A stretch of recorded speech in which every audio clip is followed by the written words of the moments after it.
On a seemingly ordinary summer day, June 28, 1914, an event unfolded in a distant corner of Europe that would irrevocably alter the course of human history. This was the assassination of Archduke Franz Ferdinand, heir presumptive to the Austro-Hungarian throne. The location was Sarajevo, the capital of Bosnia-Herzegovina, a territory annexed by Austria-Hungary just 6 years prior. This single act of violence, a mere blip in the grand tapestry of global events, served as the immediate catalyst for an unprecedented global conflict. It ignited the volatile powder keg of pre-war Europe, a continent already simmering with deep-seated tensions. The Archduke's death ultimately plunged the world into the devastating maelstrom known as the First World War. The individual who fired the fatal shots was Gavrilo Princip, a 19-year-old student. He was a fervent Serbian nationalist, deeply committed to the cause of South Slav unification. Princip was a member of Young Bosnia, a revolutionary group advocating for the liberation of Bosnia from Austro-Hungarian rule. His nationalist aspirations were fueled by a powerful desire to see Bosnia united with Serbia. Princip and his compatriots viewed the Austro-Hungarian Empire as an oppressive foreign power. They believed that only through radical action could their vision of a free and unified South Slav state be realized. This deep-seated conviction drove Princip to participate in the assassination plot. The plot to assassinate Archduke Franz Ferdinand was far from a meticulously planned operation. It was, in fact, characterized by a series of blunders, near misses, and incredible strokes of chance. The conspirators, young and inexperienced, displayed a remarkable lack of professional execution. Earlier that morning, as the Archduke's motorcade proceeded through Sarajevo, an initial attempt on his life had already occurred. Nedeljko Čobrinović, another member of the conspiracy, threw a bomb at the Archduke's car. The bomb, however, bounced off the folded roof of the Archduke's vehicle and detonated beneath the car following, injuring several bystanders and members of the Archduke's entourage. Following this failed attempt, the Archduke insisted on visiting the injured in the hospital. This decision, made out of concern for others, inadvertently set the stage for the second fatal encounter. The motorcade, now altered from its original route, took a wrong turn down Franz Joseph Street. This navigational error proved to be a critical moment.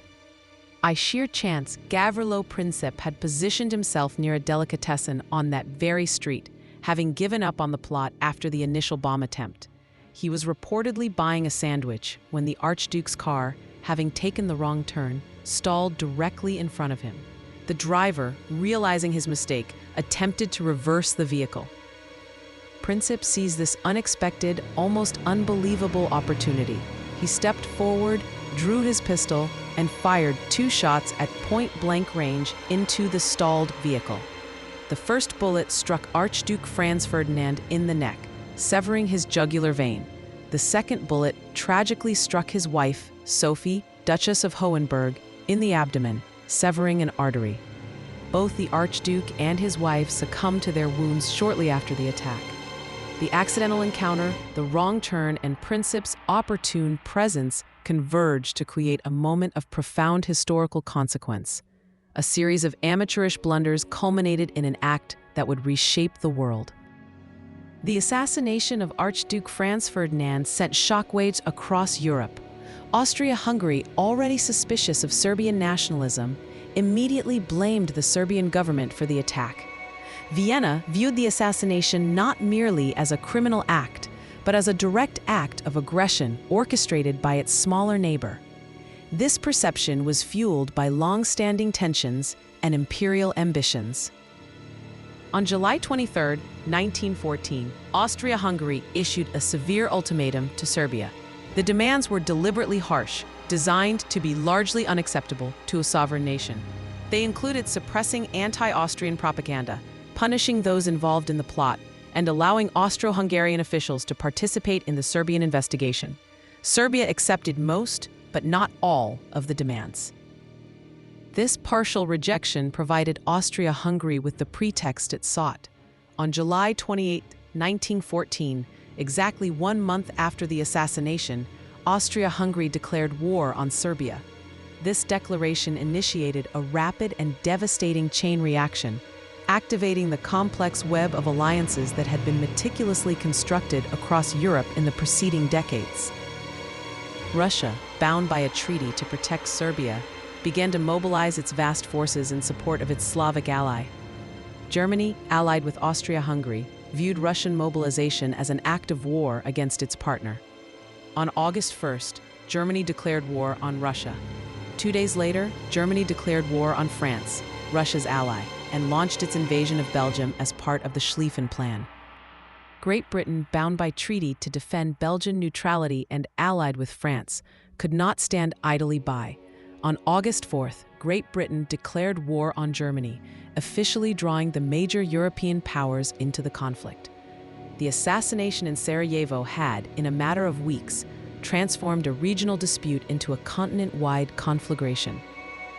While the assassination of Archduke Franz Ferdinand served as the immediate spark, it is crucial to understand that the underlying causes of World War I were far more complex and deeply rooted. The assassination was merely the trigger that set in motion forces that had been building for decades. Europe was a continent ripe for conflict, burdened by a multitude of unresolved issues. One of the most significant contributing factors was the intricate and often secret web of alliances that crisscrossed the continent. The Triple Entente, comprising France, Russia, and Great Britain, stood opposed to the Triple Alliance of Germany, Austria-Hungary, and Italy. These alliances created a domino effect, ensuring that a conflict between any two nations would quickly escalate. Intense nationalism across Europe also played a critical role. Empires like Austria-Hungary faced internal pressures from ethnic minorities seeking self-determination. In nations like Serbia, fervent nationalist movements aimed to unite disparate ethnic groups under a single banner. This fervent patriotism often bordered on jingoism, fostering an environment of suspicion and hostility between nations. Pervasive militarism further exacerbated tensions. European powers engaged in an arms race, constantly expanding their armies and navies. Military leaders held significant political influence, and war plans were meticulously drawn up, often with little consideration for diplomatic alternatives. The belief in the inevitability of war became a self-fulfilling prophecy. Finally, imperial rivalries among the major powers fueled competition and distrust. Nations vied for colonies, resources, and spheres of influence across the globe. This scramble for empire led to numerous diplomatic crises and near conflicts, further straining international relations. The assassination merely provided the opportune moment for these accumulated pressures to explode. The assassination of Archduke Franz Ferdinand was not the sole cause of World War I, but it was undeniably the critical spark. It provided the immediate impetus that ignited an already volatile situation, transforming a regional dispute in the Balkans into a global conflict of unprecedented scale. The accidental encounter between Princip and the Archduke, born of blunders and chance, became a pivotal moment in human history. The historical impact of this single event is immeasurable. The First World War reshaped the political landscape of the world, leading to the collapse of empires, the redrawing of national borders, and the rise of new ideologies.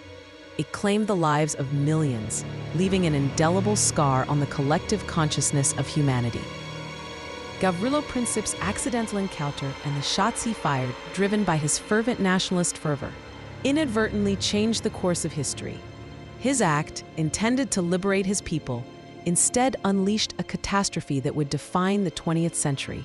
The echoes of those 2 gunshots in Sarajevo continue to resonate, a stark reminder of how a single moment can alter the destiny of nations.